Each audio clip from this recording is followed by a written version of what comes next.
it's planning time.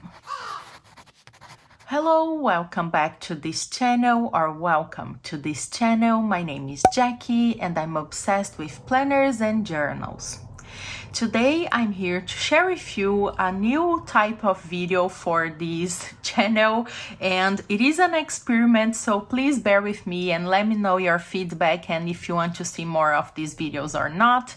But basically I thought it would be fun to once in a while bring one of my planners and share with you how I actually use them, or at least how I organize my week, which is what we will be doing today. I think it's interesting to know how people use their planners, and I love hearing how they use their planners, but I'm always curious to see how they actually use their planners and see the process, so that's what we are going to do here today. The chosen one for this first video was my work planner because it is very functional, it's very simple, and I think it will be an easier and faster video to start this video series, probably. So what I usually do today, it's Monday morning, and hopefully you will see this video by this afternoon, let's hope. But I just like doing this setup on a Sunday evening or Monday morning, so I can really have an idea of how my work week is going to be. And of course, I need to have my coffee, so I just have here an espresso, and I'll probably drink this now because it's getting cold. So I still need to update you in my lineup, but I'm basically using two Hobonichi cousins right now. I have this one, which looks like a full book, but it's actually two Avec books kind of sticked together, but this will be probably our next video or one of the next videos because I'm just finalizing the setup. And this one I use more decoratively, and it's basically personal and work and a catch-all and everything together. But I do find the need to have just a work planner where I can just use a pen and write down every single thing that's on my mind regarding work. And I'm a PhD candidate, so I'm working mainly on my PhD thesis, but I also have other projects at university as well, just for you to have the context of this plan with me. Okay, I feel like I'm already talking too much. So I have my planner. Oh my god, this is so dirty. See, real life. I have my planner in this Rotterfaden leather cover. I just love it so much. I think it looks so professional, but also I just love how it feels, and I love that it is black. And it's basically a traveler's notebook for books without strings, if that makes sense. So in here I have my Avec Hobonichi work planner, and also a day free that I use for extra work notes or reading notes. I will take my planner out of here so you can also see how it works, and usually I like to plan without my planner in here, at least for the week. I will probably change this to a spring start soon, but we will talk about that in the future. But this is what I do when I'm kind of preparing myself for a work week. Before I actually start working on my weekly spread, I actually have already worked on kind of a weekly dashboard or weekly task view, usually on a Sunday. And the reason I do this is because usually when it's Sunday evening, I start getting a little bit anxious about all the things that are on my mind that I need to get done in the following week. So I find it useful to just sit down and put everything to one page and not leave everything in my mind until Monday morning. So that's what I did in here. So basically I have in the left side all the appointments and events I have for that week, and on the right side I have a task dump basically.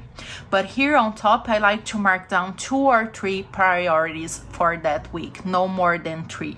And actually one of these is already canceled, so I can just cross it out as irrelevant. So that's a plus, I can focus on my chapter. After checking this out, I will go through my weekly tab so I can start filling out my weekly spread. So my work weekly spread usually have a very structure a very strict structure.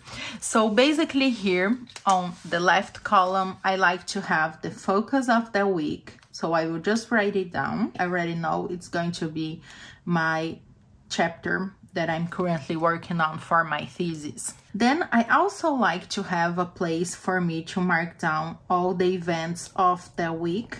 So I will just mark it down as this week, and then I will have Monday, Tuesday, and so on and so forth. Oh, it's so difficult to write and talk. Oh my God, I don't know how people make it seem so easy in their videos. Here at the bottom, I also like to have a place for general tasks. And as you know, I like having my stencil with the number of the week. So let me grab that. I know a lot of people ask me about this stencil. I got it from a website here in Europe called Craftelier.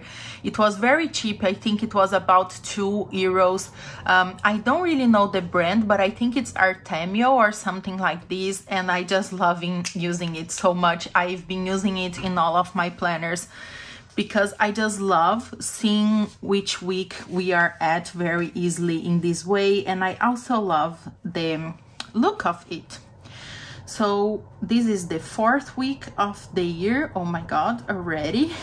Okay, I feel like I should be talking about something interesting. You can tell I don't know how to do or how to film plan with me. So let me know, do you use like a strict structure on your weekly planner if you do weekly plannings, or are you more a daily planner person? I really rely on my dailies, but I also really love using my weeks, especially for work, because I really need to time block and kind of see where I need to be or what I need to be doing at a particular time. Because since I'm working from home and I'm working on my thesis mainly, it's very flexible, which is a good thing, and I feel like it is a huge privilege to be able to work that way. But it's also very easy, at least for me, to get lost, because it's very difficult to have like a particular hour schedule to do work and to do personal stuff. Everything gets mixed up, and sometimes it's 2 a.m. and I'm working. So I'm really trying this year to make a more reliable schedule for my health and my mental health, and also for my work benefit. So yeah, that's where this weekly hourly view has been really helpful. Okay, so that's done. Now I usually grab a ruler and I will just section off the hourly columns, because I don't need all the timeline that we have in here, because it goes from 5 a.m. to 4 a.m. and I'm really trying to work only on work hours, or at least something closer to that. So what I will do is I will come back here and just mark down on the 7 a.m. because I won't be doing anything before that, and I will just do a line like this. Sometimes it doesn't go very well because of the fountain pen, but I cannot use any other pens. And by the way, this is a Pilot vanishing point, and I in here have the platinum carbon ink. Okay, so this will be the top section, and I also divide my page at the bottom. Before I used to do this line at midnight, but I think for this week I want to do it on 9 p.m. so I can really focus at least the main part of my work in more reasonable working hours. But I will probably be working late as well, but I will just try it out. So this bottom part I'm going to use for to-dos for that particular day. So I'm just going to write to do. So now we are basically done. All I'm going to do is highlight the headers and the week, because I just like the look of it. So now that I have my basic structure done, let me just tell you how I use each part. So here in this top part, I just like marking down the focus for that particular day. So usually I will do that for the first half of the week on a Monday, and then on a Wednesday I will do for the rest of the week. And basically this week everything, all of the focus will be on my chapter, so I already know and I could fill that out, so I'm going to do that.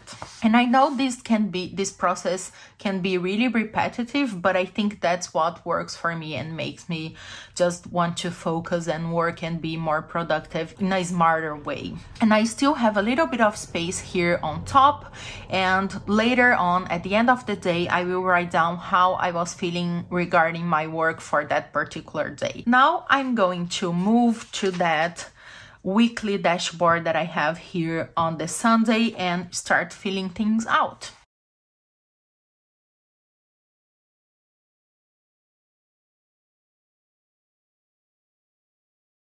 And sometimes I won't transfer all the tasks for the week.